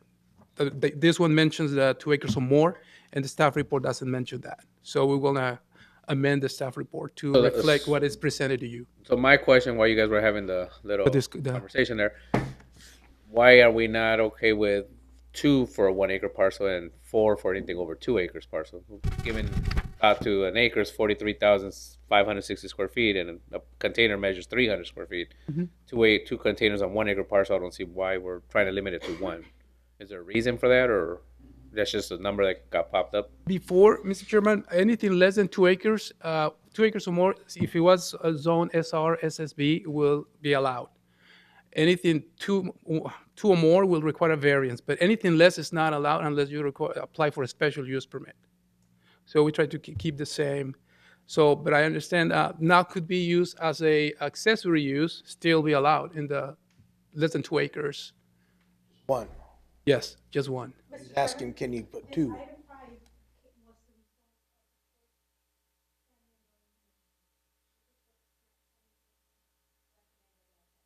Right. Yeah. Yeah, we're just questioning ourselves, I guess, and Yeah, saying. that's what once you hear it, you're like 2 acres or more, you can have 4, but 1 acre, why can't we have 2? I mean, it's. We're actually saying, why didn't you correct us? Yeah, that's what we're giving you input there. I mean, I would suggest that.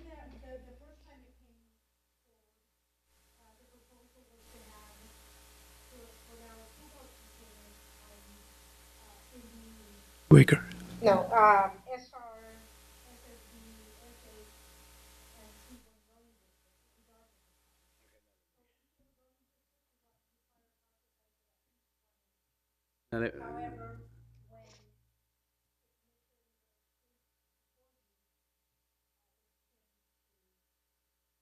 Right, we got that.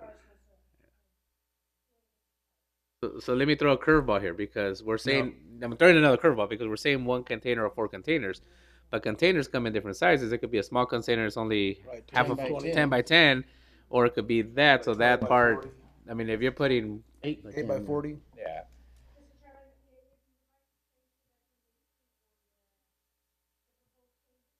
We can reword the proposed changes and bring them before you again. Right, I think what we would like to do, if we can get all of our commissioners to have any notes they might want to consider, but we could open the public hearing and get public comment, because there might be other things based on the public's comments that we want to take into I'm consideration. good for that.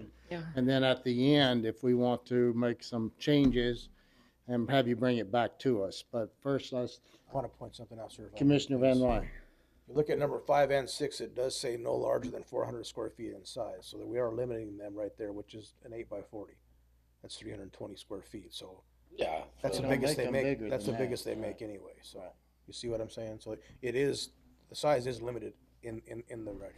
Right, but Commissioner Rosales was pointing out that, an 8 by 10 container on an acre. Because if you go by square footage, You you're might just need 5 of those. Well, right, instead, but it yeah. does say limited though, limited to 4 and then limited to 1, so. Right, but he's debating. So, does any other commissioners have any discussion or questions of staff before we open the public hearing portion? Nay. If not, we will open the public hearing portion of tonight's meeting and ask if there's anyone in the audience who would like to speak concerning this proposed text amendment initiation. Yes, ma'am. Name and address for the record, please. My name is Juan Carlos, 807 South Pacific Avenue. And I'm here because I would like to sell shipping containers as tiny houses. So number 4 is that if they're allowed for to let humans live inside. Human occupancy. I understand that they are allowed for human occupancy if it's been engineered and an engineer's designed. Mhm. And so what was your question? It's taken out. Take it out, so it's Yeah. gonna be, They're recommending it not, go ahead.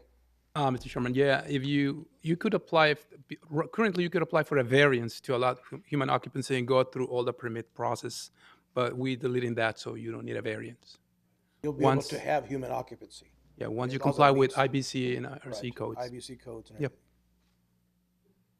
So we're doing what she wants. right? We're making it easier for Make it her. easier for her. For her and Yes, others, it like, it can either be approved by an engineer, or I understand that the Office of Housing, the Department of Housing is approving these as modular structures. And so those will be allowed in our code. Is that correct? If the proposed changes are approved, yes. Yes. If we change this, that would be allowed.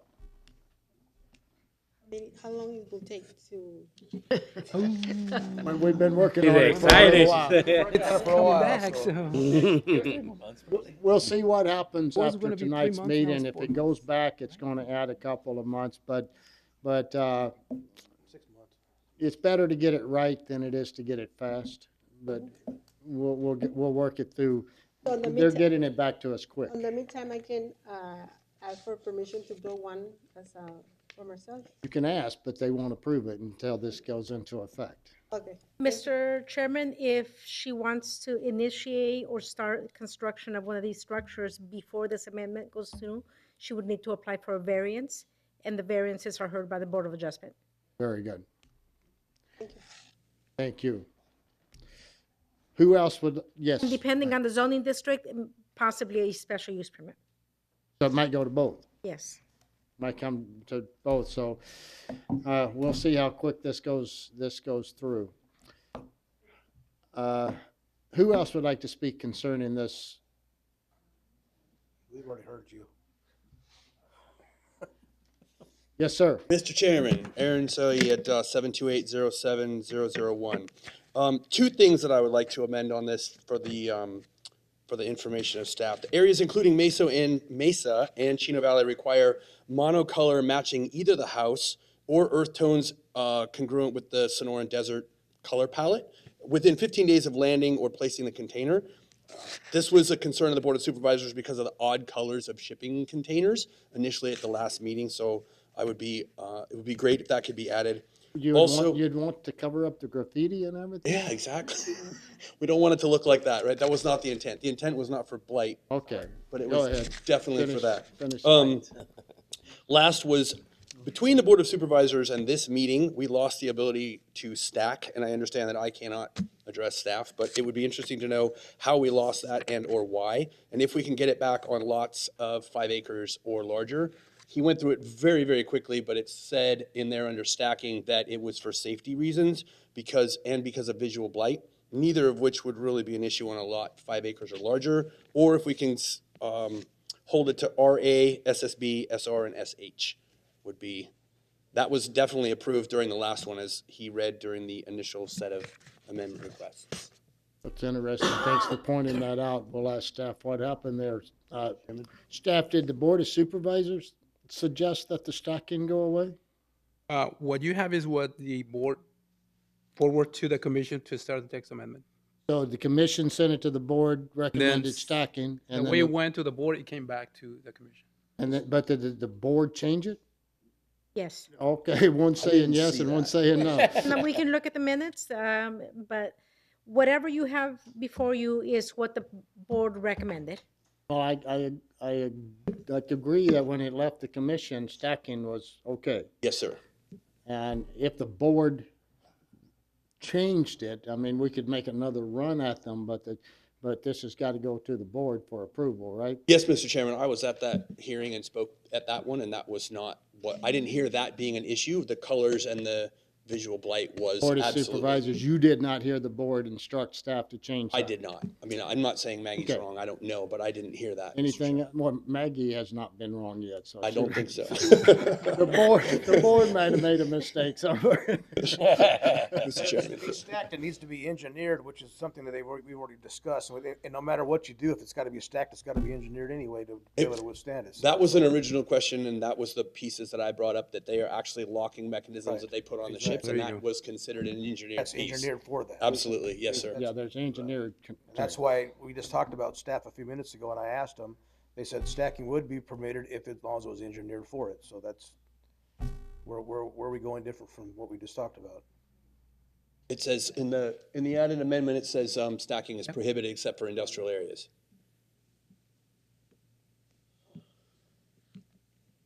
So, Any other thing you want to point out? No, Mr. Chairman. So we've got colors and stacking. Okay, Sir? thank you. Thank you, Mr. Chairman. Mr. Chairman, your PowerPoint presentation shows the wording that the board recommended. Item number 3 does allow stacking. Outdoor cargo containers May intended be for stacked. Right, lots it's right there. But it says for larger than storage 2 purposes. acreage May Not. May, Oh, may, may. not is striked out. may stacked, May be stacked, may be stacked. says right there. But that's for storage. What about for human? Well, that, if they're engineered, they gotta be engineered anyway. No matter So what, right. Licensed contractor may use cargo containers in any zoning district for temporary storage, equipment, and materials, construction site during construction that authorizes. I apologize, Mr. Chairman. Online, I was reading the packet online, and it says in here may not be stacked. It's not I think crossed that's what off Maggie here. said. This is We the got it. correct one. Yeah. she got it corrected. I See, told Maggie, you weren't wrong. I told see? you Maggie wasn't wrong. Maggie's never been wrong that I've known of, Mr. Chairman. Anyone else from the public who would like to address this? But I'm gonna go back and play devil's advocate with staff. It says containers intended for storage purposes may be stacked. What about containers intended for living purposes? I'm sorry, Mr. Chairman, I did not hear the question. Pues ya me voy. Ya. I've got too many distractions going on. Over there. Being distracted. We're fighting here. I know you are, but I want to be part of the fight. I just want to make sure because we get into the technicalities when someone comes and makes an application. Outdoor cargo containers intended for storage purposes may be stacked. What about for living purposes?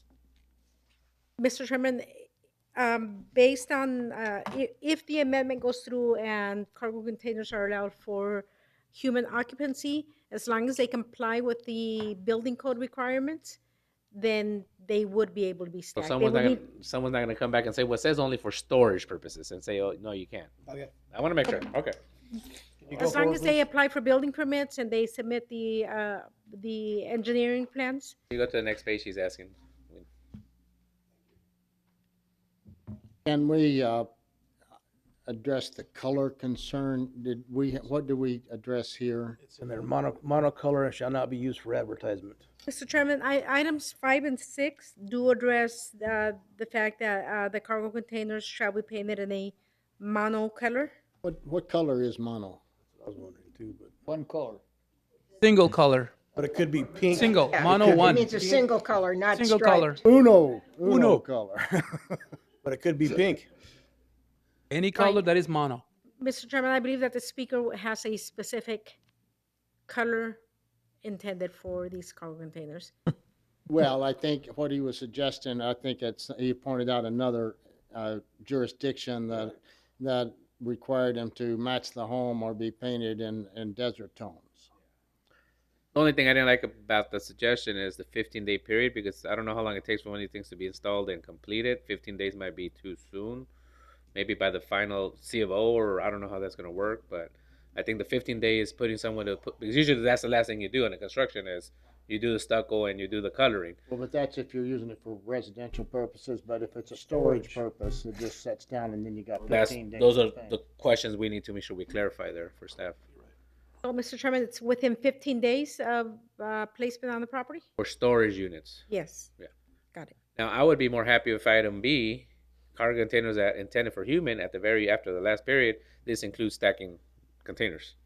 But if you guys say it's covered, it's covered. Yes, as long as our staff is here today, they would know what was intended, but somebody will challenge. But it when somewhere Maggie's down not the here road, or but- someone, I mean, that's going to be challenging. So to make sure stacking containers are allowed for human. So let's. Where is that one? Where's the That's one? number. Let's, he wants to go on B. B. Let's get back to your 1 acre. Yeah, the 1 acre, I think they already wrote it down. We said 2, right? We just need to make sure. we Not to got- exceed 800 square feet because that means there could be 3 small ones. I don't know. That's You're right, it could be. But I think we should put it somewhere behind. So let them catch up, and then we will ask them another yeah, because the question. biggest ones are 400. We said. Before all these, so we catch up So on that. Yeah, not to we exceed haven't 600. closed the, 360, 9 by 40 is the biggest. we haven't So closed the that's public 360 hearing times two. portion yet. Make a motion to We've got close a the public public. hearing portion over here. Hey, they're doing it. We're doing it too. Is there anyone in the audience after all of this I want to discussion. know if the Marine base wants anything. That's what I was wondering, the Marine base. Sonya's Yeah, kind of something. quiet back there. You're good? Okay. An airplane can... Okay. If there's no one else, I'm going to close the public hearing portion of the meeting. Okay. No one else to speak. We closed the public hearing portion. We're officially out. And now we have a few things that the commission has suggested that staff incorporate. And one of those has to do with the number of cargo containers on 1 acre lots and larger. From 1 to 2 acres, what number are you suggesting? I would say 2 or not to exceed the 300 times, what did we say that was, 740? 720. 740? I'm bad at it. 720. 320. Because the 320, biggest you 720. have is 9 by 40, which is 360 square feet. So, But if we just put down there no more than 2, it could be any size. You see what I'm saying? should we just put no more than 800 square feet, and then you can have 4 little ones? And that's what I'm saying. Eventually, you could have 6 of them that are 5 by 5. So if I'm understanding, Maggie, what we're suggesting here on the 1 to 2 acre size lots is they could have up to 800 square feet of cargo containers? Correct. Right. And the reason I bring this up is I visited someone a few months ago and they had a few of them because each container had Can one you of tell the- us the address? They had So we can send them. and the gentleman, his classic cars, that's how he stored them in each container. So again, it's for his need, that was it. And he had 5 total containers, but they were the small ones, enough for a car to fit. So yeah, so whatever it was. So that's why I'm bringing it up. So 800 square feet on 1 to 2 acre sizes. What about less than an acre? Well, no, It's 1. one acre, One. one acre, Okay. one acre. 1 acre or less is one. Let's not get that. More than 1 acre is 2. Right. More than 1 acre, 1 acre to 2 acres is 800 square feet, That's right. which could be 4 small ones. Okay. Okay, Less than 1 acre is 400 square feet. 400 square foot if it's less than an acre, 800 square feet if it's an acre to 2 acres, and over 2 acres it can be 1,600 square feet. Four, yeah. That makes sense, Maggie? I have them all listed here. Let's see if staff's keeping up with It us. has, it's there. Mr. Chairman, so you don't want to limit it to the number of cargo containers, you want to limit it to the square footage? Correct. Right, those unique purposes where people need these little 8 by 10 storage units. I mean, if they're on 5 acres and they want to do 8 or 10 of them around the property for different things, as long as it don't exceed 800 square feet. They can We're going to only- create a nightmare. Well, no, No, that'd the be square 5 footage- acres would be Do you- 1,600. Can they use that for fencing? Yeah. What's that? Can you use that for fencing? They've already tried that. So hold on, let's make sure that that staff's getting these down. So are we all good with the square footage basis? Yes. 400, 800, and 1,600 square feet, There you go. okay? So we've got the square footage, Well, 5 acres or more, they could be up to or 2 acres. 2 acres or more. Sorry. Yeah. Yeah, 2 acres, yeah. 4 cargo containers, minimum size of each is 400 square. 1,600. The big ones are close to 400 square feet, and we have 4 of them, so 4 times 400, 1,600 square feet. You got 4 of them, yeah. There doesn't, Okay. and there's nothing to control the size of them. It just says a container. So that's what we're trying to clarify. No, that. so, in a mobile home park where you can put one, Gotta meet it the would setback seem reasonable requirements. that Yeah, you still there gotta would meet be all the some sort of a guideline as to how large this thing could be. Well, it's gonna have to meet the setbacks, like then. 320 square, or 300, the one in those areas, and so that the biggest it could be would be less than 400 square feet. Okay. Okay.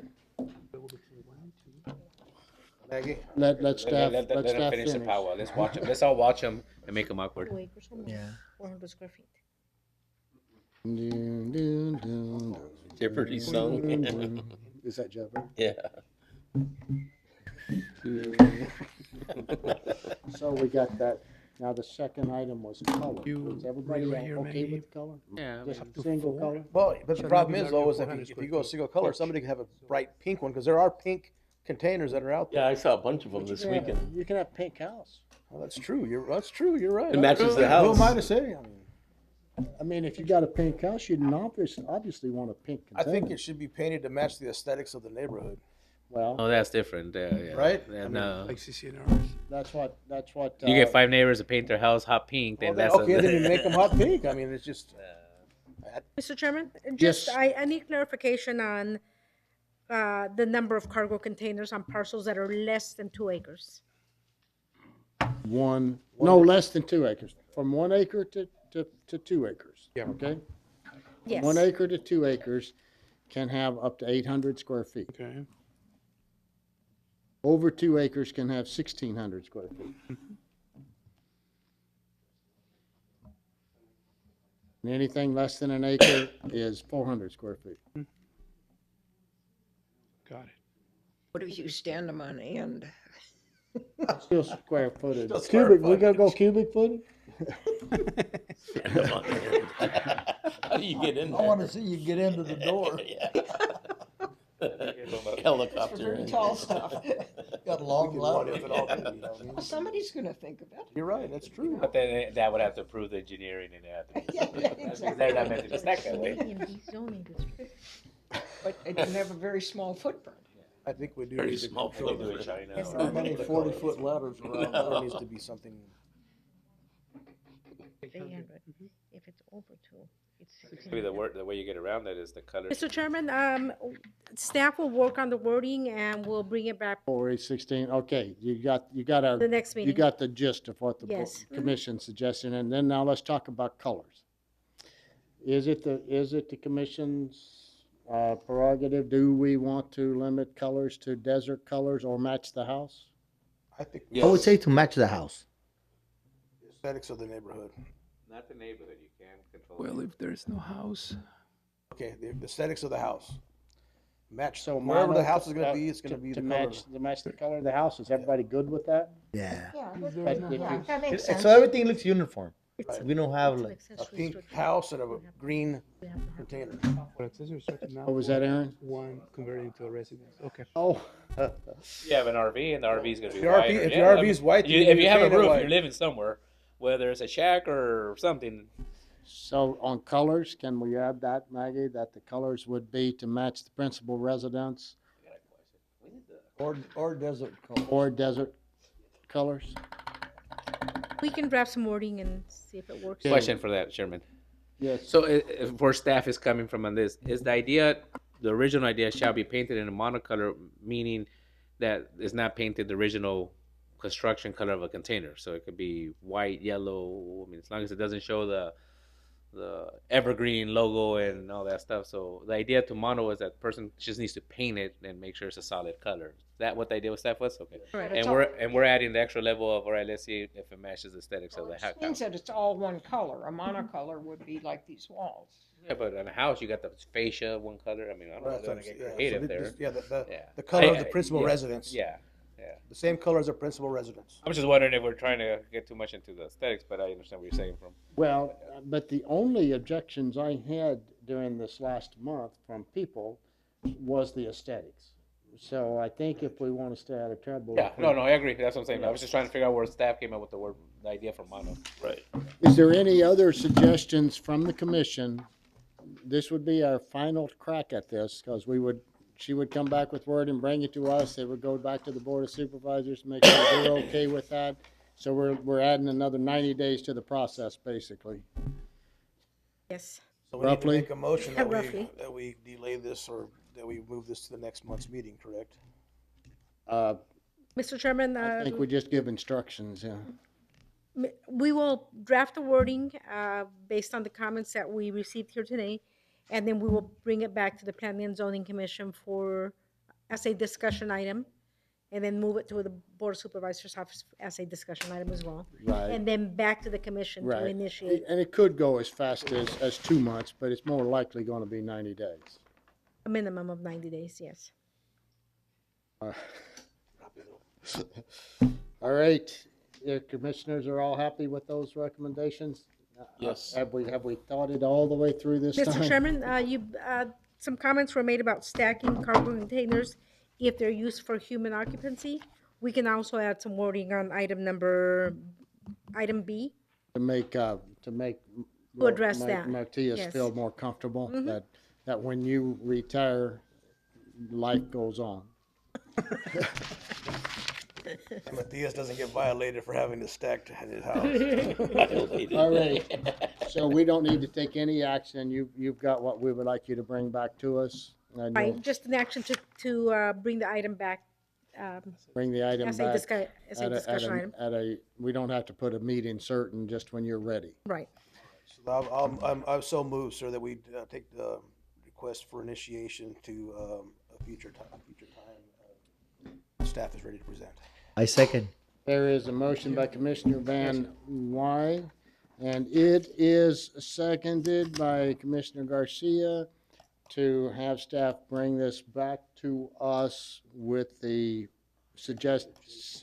changes that we suggested during our meeting at a future meeting, and advertise that for public consumption. All in favor, say aye. Aye. Any opposed? That is moved to a future date. All right, item number 10 on tonight's agenda is discussion by any commission members or planning and director of events or attended or current events, anything that we want to share with each other. Is there anything? If not, we'll go to call to the public. This is a time where anyone in the public can share any concerns you have with us, anything you would like for us to hear. Anyone for call to the public? If not, we thank you for showing up tonight. We thank you for your participation, and we look forward to seeing you at our next meeting, because this one is adjourned. My house is leaving it nice back there.